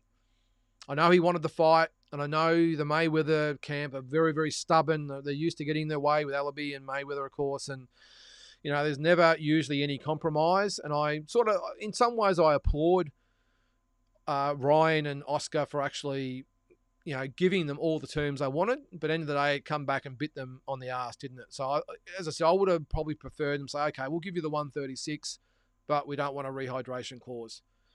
And look, even with Floyd, with Canelo, as far as I know, there was no rehydration clause. They fought at 152, but Canelo was allowed to rehydrate as much as he wanted to from memory. Correct me if I'm wrong, but I think that was the case. If it wasn't the case, and I wouldn't be surprised at that either, but from memory, I don't think that was it. But, yeah, I don't know. I can understand why Ryan wasn't overly impressed with Oscar De La Hoya after that, but at the end of the day, he's still got to sign off on it as well. Unless Oscar did it without his knowledge, but I doubt that. I think they would have all sat down, of course, with their lawyers and everything and went through the entire contract. So Ryan's probably agreed to those terms, so I haven't really got a lot of sympathy for him. But, yeah, I just think, and in this instance too, of course, there was no title at stake. In a world title fight, there should be no such thing as catch weights. If it's 147, it's 147. No 145s or 144s. In a title fight. In this instance, because there was no title fight, I suppose they can pretty much do what they want. But it's probably Oscar's and Ryan's own fault that they didn't negotiate a little bit harder. Knowing Alabi and Mayweather and probably Tank, they would have said, well, there's no fight. But maybe they should have called the bluff a little bit more, I think, and maybe just got one of those things. Or maybe say, we'll give you the rehydration clause, but we want it at 138. It's just something. But he's given them the farm, and he's paid the penalty. Would have made any difference? I don't think so, but you never know. On the matchroom front, says Kyle, still nothing. Eddie did want to plant his flag in Australia, but due to rotten luck with injuries, Paro, Opetaia, Spark, he probably had nobody to headline. Yeah, well, you're right. A couple of things there. Opetaia, did you see that? There's rumours that, well, it's not really rumours, they're almost fact now, that he was on the verge of pulling out of that card as well, on the Fury Usyk card. So when Opetaia was on the verge of pulling out, and of course Fury had the cut, it was a no-brainer just to cancel the card. That was interesting because I think Jai hasn't really said much about that, but that's the word. So that's very interesting. On the other one, can you blame Eddie for not worrying about Australia? I mean, I don't blame him. Look at what he's got going on around at the world at the moment. So he's just, I think he must lose track of what country he's in half the time. Consistently on a private jet, flying all over the world doing his thing. And I love Eddie Hearn. I know he's got a lot of detractors out there. I think he's great. I know he probably shoots off the mouth sometimes and gets a few people offside. But as far as boxing goes, putting fights together and, he's just all over the world doing all these shows all the time, consistently just 24/7 living and breathing boxing. I think it's great. But so why would he bother with Australia? First of all, you're right, there's some injuries there. But secondly, it's a very, very small market. There's no money to be made here. And No Limit have got all the TV. So unless he wants to work in with No Limit, and he is with Tasman Fighters, is Eddie. I think he works in with them a little bit. So he's working with all these different guys here. Could you blame him for saying, why bother? I'm going to do all this for all this hassle involved with Australian boxing to make stuff all out of it. Probably lost money on that last show. So it doesn't surprise me whatsoever, Kyle. Not at all. And I think he's got a lot going on at the moment without worrying about an Aussie show. DJ says, I'm always comfortable being proven wrong. Ryan just doesn't convince me he's an actual top dog yet. Far from it, DJ. Well, Luke Campbell's his own really significant win. He had that big fight against Tank Davis and failed miserably. He got stopped. And that's why I've got a problem with him. Because he talks like he's on the level of these top pound-for-pound guys, and he's not. Nowhere near it. Nowhere near it. And that's why I don't like guys like him or Conor Benn and those types of guys who continue to act like they're one of the elite fighters of the division, and they're just not. He might be one of the biggest draws. That's okay. That's probably arguable as well, but I think he is. But don't put yourself on the level of Haney and Lopez and these types of guys, mate, because he's just not. And you're right, DJ, he's not a top dog at all. Kyle, you know what's concerning Jake Paul? Eddie say, fine, I'll give you a shot against Jai, but your mate Amanda Serrano must put her belts up against Sky Nicholson pending she wins the WBC. You're really on about the Serrano-Nicholson fight, aren't you? Is that a fight you want to see? Not sure that ends that well for Sky Nicholson. I don't think she has the power to keep Amanda Serrano off her for 12 threes, which is what she would probably have to fight. Just my opinion. Sky, great technique, great skill. No power whatsoever. And Amanda Serrano is a tough, strong girl or woman. So, in my opinion, that doesn't end well for Sky, but I understand what you're saying there. And stop asking about Jake Paul. All right, good. Another point. What about Chanel Dargan versus Beck Hawker for the Australian featherweight title? I don't mind that fight. I think Beck Hawker wins that one. I think she's a little bit too technically good for Chanel Dargan, but Chanel has improved a lot since she's been with Ben Sava. So what about, I know it might be a bit heavy, what about one of these girls for Shannon O'Connell? I know you saw my Instagram post today. Can't get a fight. She's raring to go again, can't get a fight. She'll fight from anywhere from super fly right up to super bantam, apparently. So I did put out there, is it finally time for Susie Ramadan and her to get it on? It's been a long time coming, probably 12 years, whatever the hell it's been. I don't know, just picking a number. It's been a long time coming since they spoke about getting together for a fight. Is the time now right for them to put things aside and make a little bit of money and cash out? But yeah, I don't mind that fight, Kyle. There's some good girl fights out there, or women's fights out there at the moment. Evan, is that Ian? Woohoo. Okay, all right. Sounds like you're having a good night. Tommy B, Jack Brubaker, also on the gather round card against Induk Xiao, who's 15 wins and 3 losses. Okay, Terry Nicholas also on the card. Where's this card, Tommy? Definitely looks better than the no limit efforts through March. Well, there you go. Proves my point. Has Sam got a is he on Facebook or anything like that? I'll have to check. I know he went off it for a while. Hang on. No, here we go. Noonan Boy, as always, is right across it. Jamel Herring. Now he's is he? I'm just trying to. It rings a bell. Yeah, is he American or? Let me have a look. Jackson, yeah, American. Of course he is. 24-4. Actually lost to Ortiz. That's right. That's where I know the name. And got stopped by Shakur Stevenson. There you go. Geez, that's a really good card, isn't it? I wonder how much they got him for. I'm just looking at it now. So, yeah, all right. I'll just get out of that because it's affecting my lighting there. Okay, there you go, eh? Yeah, no, that's awesome, Tommy. Sorry, I'm sort of getting a bit off track there. That looks like a really, really good card. So there you go, Tommy. These cards can be made. And why is Jack Brubaker fighting this guy on that card? And why is Joel Camilleri fighting Joel Pavlidis on that card? So, and why is, Jackson John England, all these guys have been on No Limits cards recently. Why are they fighting on that card with Sam LeBruner's card in Adelaide? There you go. Highlights the point exactly. So you got all these great fights going on around the country, and they're all happening on all cards apart from the biggest promotional cards in Australia, which is No Limit. There's got to be something more to the eye, guys. Is it the fact that No Limit have said we don't want any association with any other promoters in Australia? We can do it thanks guys, but we can do it ourselves. And it's blowing up in their face somewhat. Or is it that, I don't know, maybe they just think their cards are better than the others anyway. They don't need to work in with them. But I need to be convinced, I can tell you, because I'm far from it. What happened to the fighter that beat the shit out of Taylor Harris, I think that is. Yeah. That's a very good question. Peter, let me look her up. Is it no Taylor? Not Taylor Robbins, Taylor Harris. Didn't she get a bit of an eye opener or wake up call, Peter? Taylor Harris. This is real boxing, Taylor. This ain't manufactured here. These aren't against other social media stars or YouTubers. These are real fighters here. Millicent, we'll call her Millicent. Can't pronounce her last name. Hasn't fought since. So that was July last year. I remember I was overseas when that card was on. And Millicent, that was Taylor, lost to her, and she hasn't fought since then either, mate, and has no fights coming up. So I'm not quite sure what's going on there.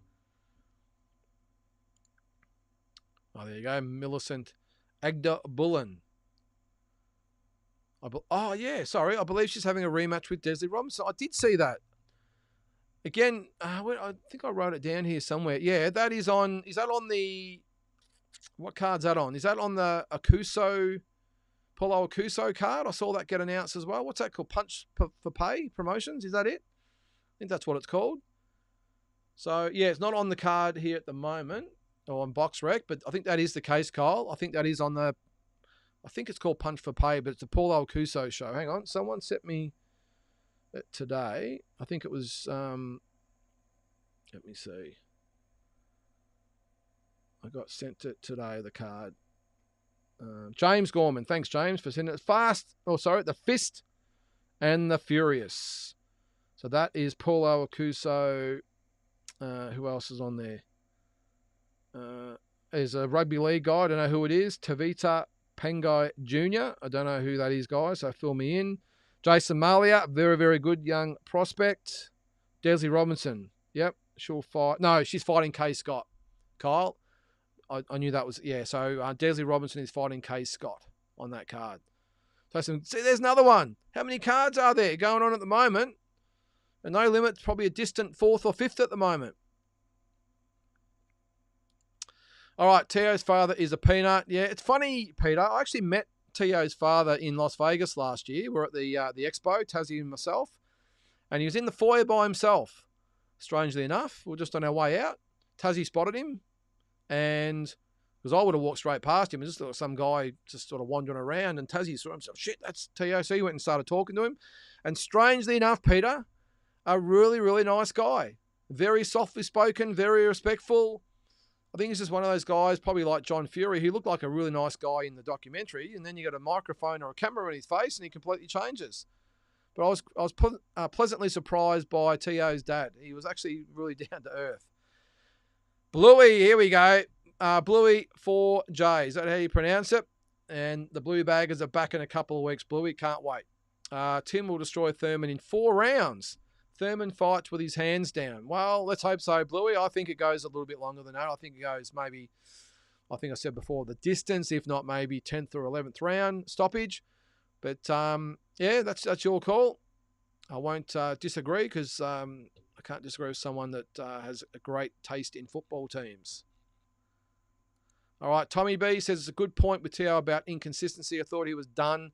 And then against Taylor, he looked brilliant. Don't know what to expect. Yeah, exactly, mate.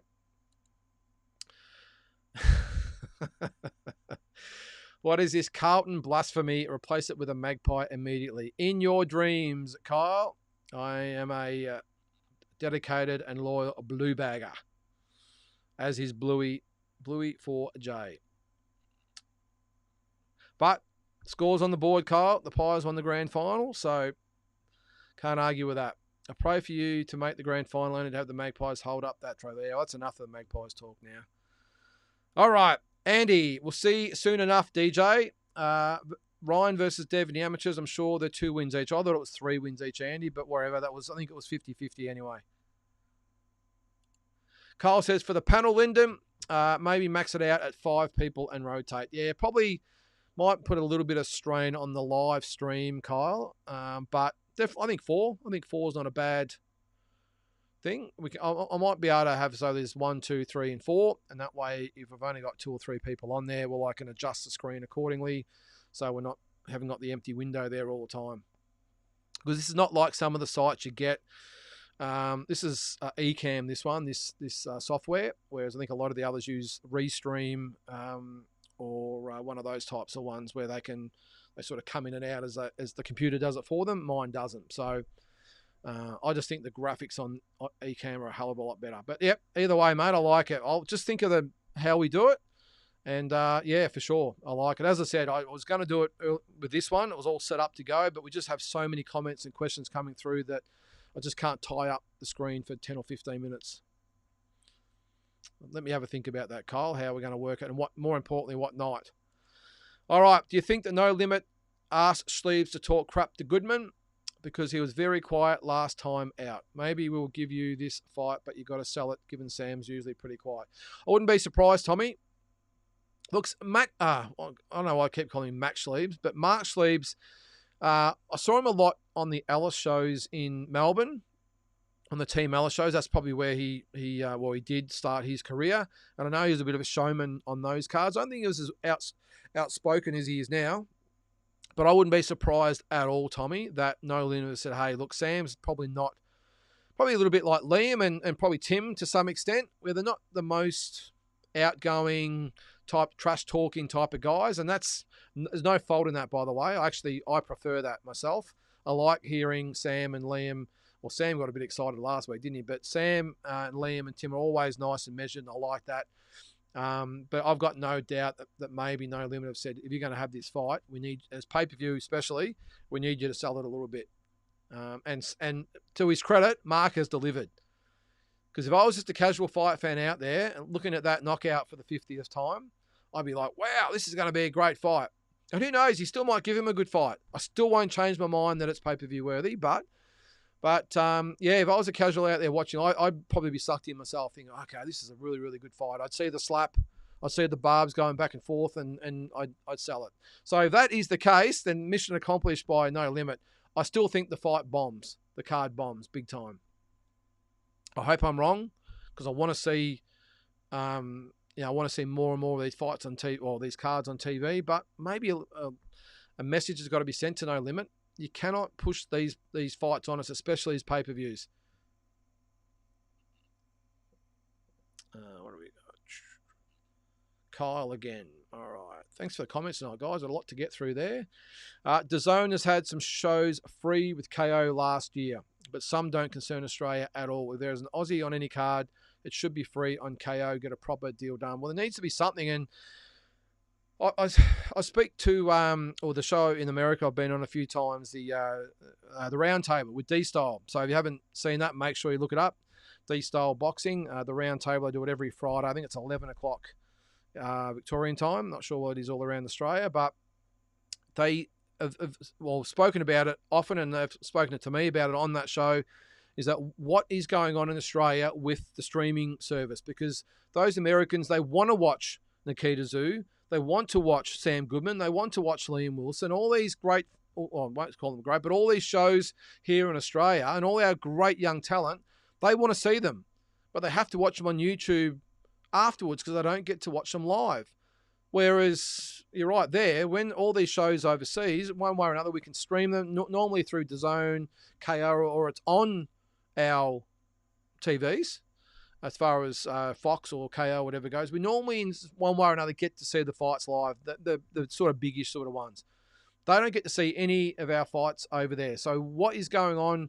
Where is the No Limit relationship with DAZN or ESPN or someone over in the States that we can get their shows over to the Americans? Because they just don't see them.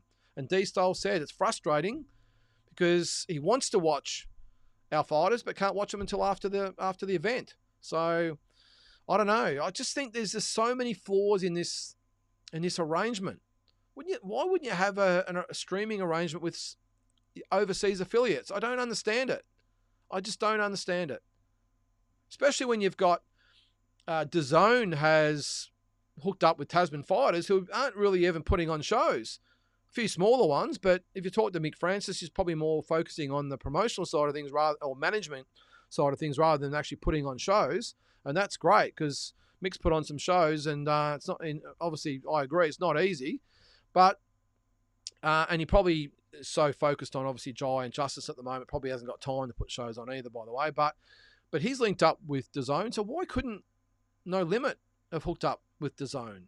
I just don't understand it. Wouldn't DAZN be looking at No Limit? I don't know. Maybe it conflicts with main event. All these different. Although some DAZN fights have been on main event, so I don't know. I don't know how the exact particulars of it. All I'm saying is why haven't No Limit got an overseas affiliate that our fighters get seen overseas and not after the fact? All right. Andy says, Tim without an O isn't the end of the world, but he might have to climb back up the long way around. We see favoured fighters get chances ASAP after losses. Look at Rolly and Fundora, title shots after KO losses. Yeah, and that's sort of what I'm saying, Andy. You're only as good as your last fight. But I just think it's going to be very, very hard for Tim to be embraced by the Americans and the networks and everything over there if you can't beat Thurman. It's a long, long way back, I think. But again, we'll see. I want to see prime men. I want to see prime men versus prime women fight. If they say men and women are equal and equal pay, well, it could be happening, Richard. You're seeing it all over the world. Actually, I did see that on the weekend. My good mate Eddie Montalvo in the States shared a Facebook post in Mexico, I think it is, transgender men fighting women. Disgraceful, I will say, off the bat. But we've seen it in UFC as well, or MMA. I'm not sure it's in the UFC, but in MMA. Yeah. The thing with the equal men and women equal pay, Richard, it comes down to it's like income. What the shows bring in. We're not like, this is not tennis, where the crowds are going to come to watch equally men and women. This is not the case with boxing. Small crowds for women, massive crowds for the men. So obviously has to be reflected in what they get paid. I'm not quite sure if you really do want to see a man fight a woman. I certainly don't. DJ, if Tim was to lose and Zerafa wins, Tim can always go to 160 and beat the shit out of him for his title. Well, that's a good point. And I think that's what would probably happen, DJ. I think it could happen. The interesting thing with Zerafa too, I watched something today. I think it was on the Boxing Voice. So follow that if you don't. They're one of the biggest podcasts in the States. Taszzy and I actually met them too last year in the States. We went to a gym and got a bit lost in wherever we were, and those two walked out and let us in and showed us around. Had no idea who they were, to be honest, but looked them up later, and they're one of the biggest Aussie American podcasts out there. So anyway, long story short, they had an interview with Erislandy Lara on, and it's really interesting that he and his trainers or team had absolutely no idea who Michael Zerafa was. No idea. They hadn't seen him fight, had no idea who he was. They just said, you're fighting this guy. And they said, oh, okay. And to the point where the interviewers, so the Boxing Voice, themselves referred to Zerafa as, what was that, Zafra? I think they pronounced his name, Michael Zafra. So Michael's got a lot of work to do to get his profile out in the States. Because when you got like boxing experts, these guys are. These guys have a weekly show and YouTube channel with millions of views and everything. And they had no idea who Michael was. They called him Michael Zafra. And Erislandy Lara, as I said, had no idea who he was. Doesn't know what he looks like. Obviously doesn't know what he fights like. I thought it was a little bit amusing. Now, that could be a good thing for Michael. Or it could be that they don't respect him at all because for whatever reason. But yeah, I just thought that was interesting.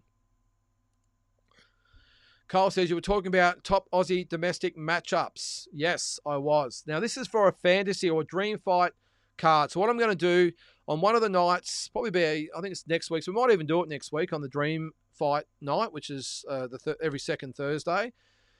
If you haven't seen it, we did Fennick and Inoue last week. Inoue 72%, I think it was, voted for him. So good on you, Inoue. I'm going to do a dream all Aussie matchup card. They've got to be current fighters, by the way. And I've got a lot of responses. I probably had 60 or 70 different responses as far as different fights go. And well, most people had numerous fights on there. So I'm going to put together a fictional dream fight card It's going to be at Marvel Stadium in Melbourne, 50 to 60,000 people there, all hypothetical, of course. And on that night, we'll go through each fight. We'll go through the card. It's going to have to be an early kickoff because we've got a lot of rounds.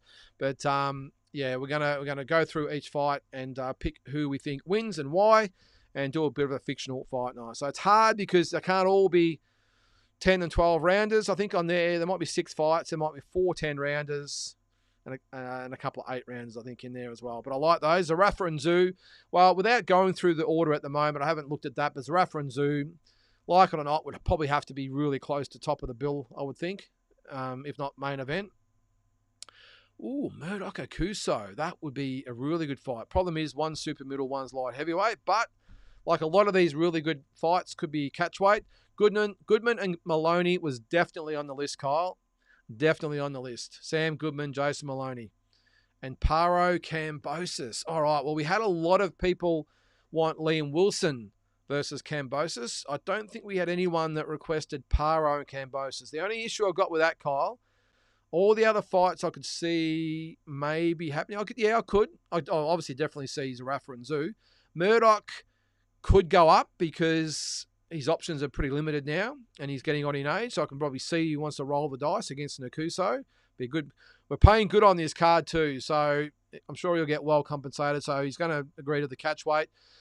Sam Goodman, Jason Maloney. Well, I think a catch weight could be negotiated. One's 118, one's 122. Let's make the catch weight 120.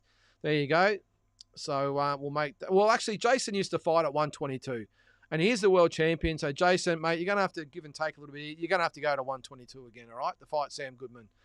And Paro Kambosos, the only issue with that, Kyle, even though we're the ones making the fights here, I don't think George is the type that would go up to 140. And also, on the flip side, I know it's hypothetical, but Paro is sort of a semi-part of the Kambosos camp. I think he's really good friends with the camp. I think after his last win, there was the FaceTime thing going on. So they're almost sort of part of the same team. So, Kyle, if I'm going to pick one or the other, I think I'm going to have to say that Liam Wilson goes up to lightweight. He wins that 130-pound title and goes up to 135 and fights George, who's just won the IBF belt over Vasily Lomachenko. There you go. So I'd probably favour Liam Wilson Kambosos over Paro Kambosos. But what fights would we have? What was the other ones we had? Without sort of giving them away, a lot of people had Joel Camilleri, Isaac Hardman. There was actually a fair bit for Jaya Pataya and Floyd Masson. Now, I've got to count all these up. What do you think of that fight? For the girls, there was a few for that as well.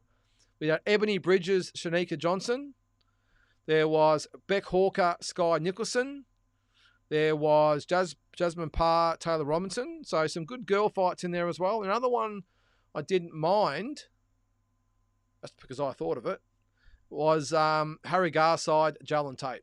I really like that fight as well. So anyway, I'll keep moving. But what do you think of those fights? Some really good ones there. And you've got some more ones. Put them down there. I like that. So we're going to have about 60 rounds of boxing. So we might have to start, if it was happening, of course, we might have to have the non-televised card at 5 o'clock. Have a couple of 8-rounders, and then the main card starts at 7 o'clock. And we've got 3 10s and a 12. How's that? All right, best Australia, New Zealand fighter is Jaya Pataya and Joseph Parker. Yeah, not going to argue with that, Richard. Joseph Parker, he's obviously the best Kiwi fighter. Jaya Pataya is arguably the best Australian fighter. A lot of people favour Tim Tszyu, and that's fine. BoxRec favour Sam Goodman. There you go. That's why I never give BoxRec any credence whatsoever, because obviously it's all algorithm-based. Not sure Sam Goodman's resume would stack up even in an algorithm scenario of against Jaya Pataya and especially Tim Tszyu. So I don't know how it works. Maybe it's the fact he fought 3 times, but so did Tim. Tim fought 3 legitimate world-class fighters. Sam fought 3 really good fighters, but probably not on the same scale as Tim Tszyu, and he's our number 1 ranked fighter according to BoxRec. So no, but I agree with you there, Richard. Joseph Parker is the number 1. Fighter in New Zealand for sure. All right. Matias says all on the same card, Carl. It would be, wouldn't it? Might have to pay out a few bucks, I reckon, though, Mutsy, I reckon. Minnesota Mick. How are you, Minnesota Mick? Man, good to see this show back. Tuning in from the USA. Well, Mick, we've been on for, I think this is our 4th episode of the year, I think. So great to have you back. I'm not sure whether you've asked already, but we will get Noonan Boy on in a week or two. I have spoken to him a couple of times in the last week or two. He's got a lot on his plate at the moment. He obviously had the Kambosos and Lomachenko announcement. He's part of George's team, so he's flat out with all that at the moment, as well as all the other stuff he's in with. So, yeah, we'll get him on at some stage just to talk about the state of boxing at this stage, mate. So stay tuned. Thurman and Tszyu, a good fight, says Mick. Yes, I agree. Oh, there's your question. I knew it was coming. What's popping with Noonan Boy? That's my dog. Yeah, he's a good man. Mick is Nick Newman, a.k.a. Noonan Boy. Asbot, yes, Mick, you're one of us now.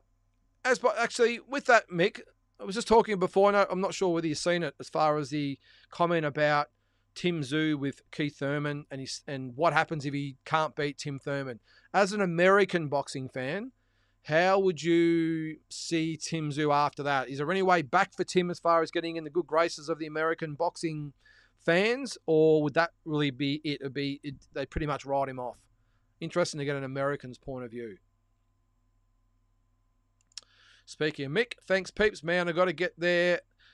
Yeah, who is Zafra? Yeah, Kambosos and Tszyu, we know. Look, I'm not making fun of Mick here. I'm just sort of, again, stating a fact. And it just probably shows where Mick falls in the scheme of things here, is that his opponent had never seen him literally as a person, let alone in the boxing ring. He had no idea what he looked like.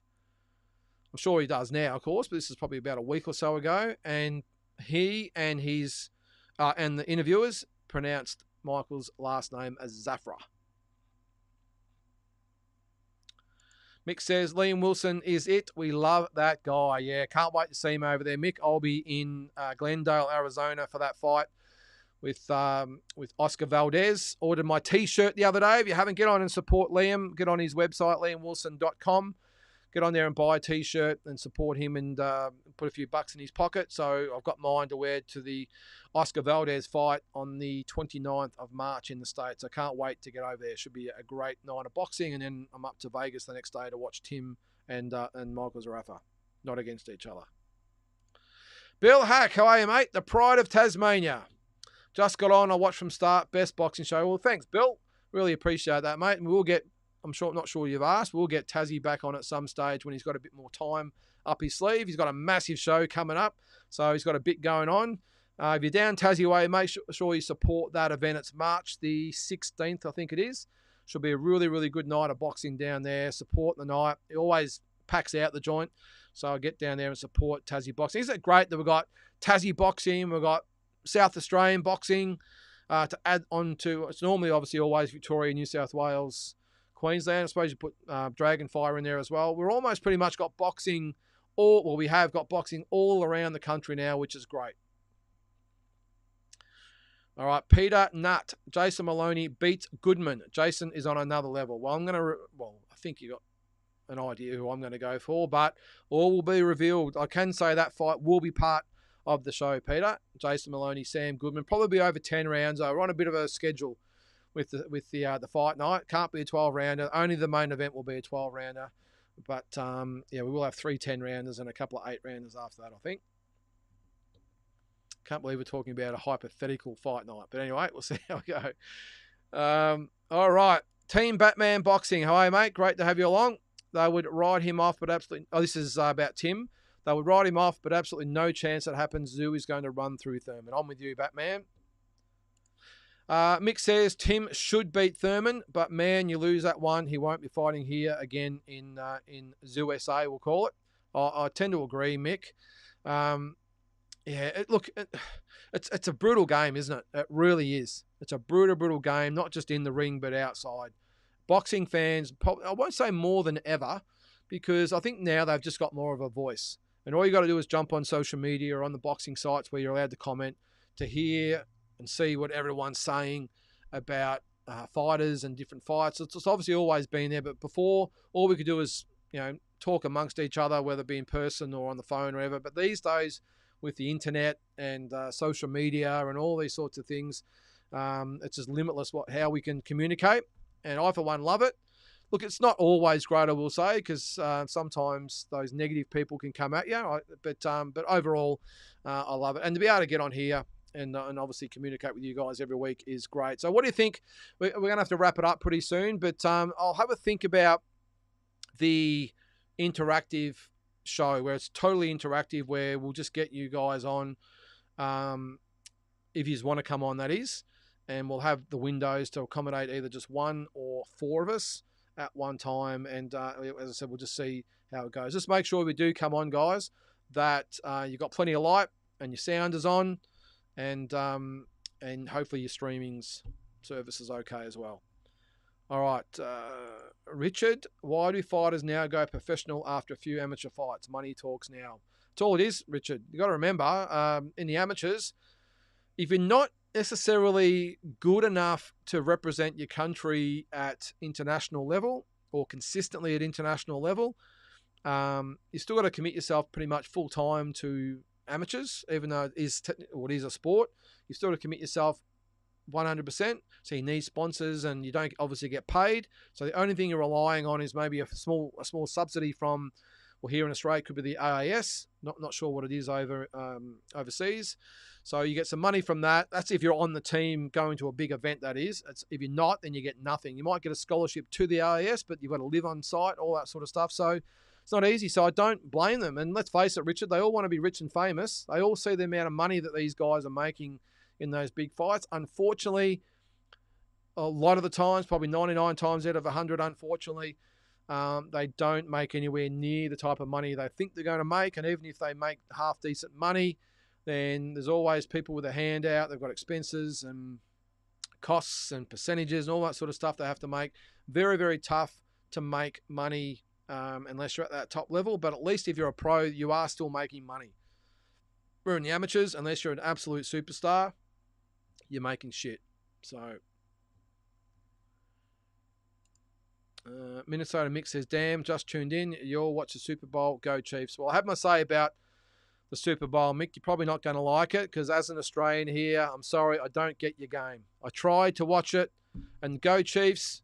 Isn't that go Taylor Swift? Is that all I saw? The whole telecast. Taylor Swift. Taylor Swift. Taylor Swift.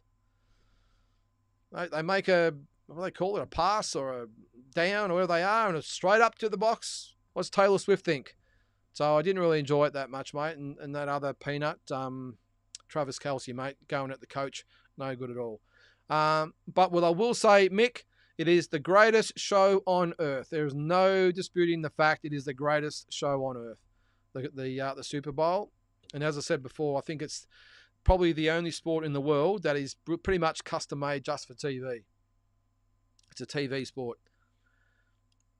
But I like the fact that you guys love it. And a little bit like here in Australia. We get a lot of flack here, Mick, and I don't think you'll have any idea what Australian rules football is, but it's a lot like you guys over there.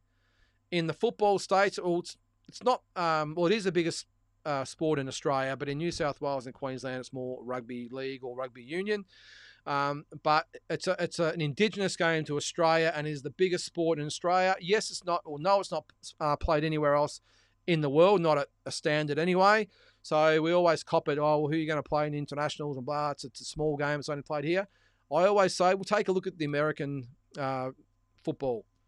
The biggest sport in the world. Okay, you could probably argue that soccer is, but money-wise and eyeballs, that sort of stuff, American football is it. And guess what, guys? It's played in one country and loved by one country. Well, it's loved by a few countries, I suppose, but you get what I'm saying. So I won't wear this whole Australian rule. Well, it's only played there, and anyway, I'll keep going. All right. Do you think judges should speak the scorecard and explain? 100%, Richard. Very, very good point you've made there. I 100% think they do. On the weekend, I want to hear from that judge who gave it 117, 111 to Teofimo Lopez. I want to hear his reckoning. And if he can explain it, no problem. If he points out certain things of what he's looking for, okay, I'll wear it. But how does he walk away with 117, 111 with no explanation whatsoever? Time to get him out of the cotton wool. please explain. I want to hear why you come to your decision. Even the ones that gave it 115, 113, which is probably the way I would have had it. I still want to hear how they come by the decisions and how they scored that round for Lopez or Ortiz. I just want to hear it. I think it's great. I think there should be a press conference after the fight. And I know sometimes they want to be shielded, but these are adults, guys. Put on your big boy pants or big girl pants, whatever it might be. You're getting paid probably, I'm thinking, really good money to do it. I think in this day and age, you should be able to front up at a press conference and have you say, and that's just not boxing. I want to hear it. I'm not sure what it's like in NFL or NBA, but over here, the AFL umpires are totally protected. I'm assuming NRL is the same. Guys, you're making the calls. I want to hear why you come to your decisions, and in this particular case, especially for boxing, and maybe even the referee. Let's hear some comments. I know sometimes I do interview the referee, but a specific press conference with the referee and judges, I think it'd be great. What's that? Lynden subscriber. Road trip to a Fred Brophy weekend. I'd love to do that. That's a tent boxing, isn't it? That would be awesome. I'd be there for sure, mate. 100%. What's we got there? Man, she a drunk. I'm not sure what that is there. Richard, Super Bowl and NFL is rubbish. I call it rubbish. It's not my cup of tea, Richard, but I tried to watch it. I'm used to the AFL and probably NRL to some extent where it's go, go, go, go, go, go, go. There's no timeouts. There's no high fives and chest pumps and all this other stuff that goes on. There's no play 30 seconds and halt for 3 minutes. There's none of that. It's go, go, go, go, go. So that's what I like, and that's why I sit there with the football. And I actually went to the American football once a long time ago. It was the Buffalo Bills and the Detroit Lions. It was freezing cold. It was snowing. And I had to sit outside, and I didn't know what was going on. I was bored, and it was a long, long day. 4 hours for a sporting event. It's ridiculous. Unless it's boxing, I'm not sitting there for 4 hours watching anything. And boxing, I can tell, is a hell of a lot more exciting than football. But I get it. To Minnesota Mick and all the American football fans out there, I respect that you like it. But for me, I just don't get it. All right. World Cup is better than Super Bowl. Well, it's an opinion there, mate. Everyone's got their own opinion. Speaking of opinions, I gotta agree with this one, Peter. AFL is the greatest game on earth. 100% it is, Peter. It combines all the best traits of all the sports in the world and puts them all together and rolls them out into the best spectacle sport, I think, easily in the world. But I'm a little biased. Just waiting for all the NRL supporters to come at me. All right, a couple of more questions, guys, and we'll call it a night. We'll keep going through there. Sorry, I've missed a few there. DJ, India-Pakistan cricket was the most viewed sporting event in the world. Well, that's... I didn't know that, DJ, but it wouldn't surprise me. Wouldn't surprise me at all. This is the thing that a lot of overseas supporters, and look, with all due respect to the Americans, they can be a little bit sort of short-sighted. They think, the world ends outside their boundaries, and that's not their fault. It's sort of the way it's drilled into them at school. But to think out there that a cricket match in the... is it in Asia, I suppose it is? India-Pakistan cricket match could have the most viewed sporting event, or be the most viewed sporting event in the world. It'll be impossible for them to get their head around. And I think out of all, I know we're getting a little bit off track here, but even with the most watched sports in the world, not an event like that, overall, I think it is American football is number one as far as total views go, or total attendance, I should say, not TV, although I'm assuming it would sort of marry in. American football is the number one attended game on average in the world. And I think one of the soccer leagues in Europe or somewhere like that is number 2, or Asia it might be. One of the soccer leagues is number 2. Guess what's number 3, guys? AFL. Per average is the 3rd most attended sport in the world. I think it's got an average of like 48 to 50,000 or something. American football's got like 80. So put that in perspective. So anyway, a couple more questions, guys, and we'll call it a night. Kelsey's behaviour towards his coach was crazy. They should give him the arse. Well, in a normal game, I'm assuming he would have been benched, Peter. I just thought, what a wanker. What a wanker to do that to your coach. and I know especially, I know it's like in NFL, but I know in AFL here, he would cop it from players, coaches, media, supporters, you name it. He would be ostracised. I'm not sure what will happen to him over there. The fact that he dates Taylor Swift, I'm sure will get him off the hook. But I just thought, what a wanker. That's the first time I've ever seen him, to be honest. I've heard about him. I don't watch American football, but I just thought, are you kidding me? You've just chested your coach and gone off in his face. Yeah, I know. And then at the end of the day, it's all or nothing in the Super Bowl. He had to play him, but I would have loved to have seen him say, "Mate, go take a shower and look at trading him next year." All right, guys. Well, that is about it for this week's show. I'm going to call it a night. It's 8:56 in the PM here. We've been going almost 2 hours, and it's still bloody hot in here. So, guys, again, really appreciate you joining in the conversation tonight. Let me have a think about how I'm going to work the all-inclusive one where we can all come on together, how that's going to work. And if it's something you guys actually want to do and will you tune in for it, I need to probably know that as well. I've just got to get the right night to do it. Maybe we could do it on a Thursday night and I could alter it around in rotation with the dream fights and the talking point as well. So we could do that as well. So anyway, I'll have a think about it, guys. But again, any suggestions, comments, questions, whether you're on here now or after the fact with Spotify, make sure you let me know any dream fights you want to see, talking points you want to discuss, and anything else that you might want to talk about. And we will do the watch along as well, probably on the No Limit show on the, actually if you guys are watching it, that is.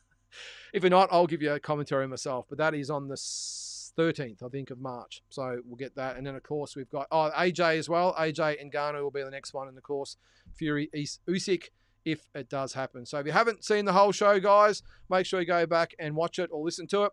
And we'll catch you next time. Thanks again.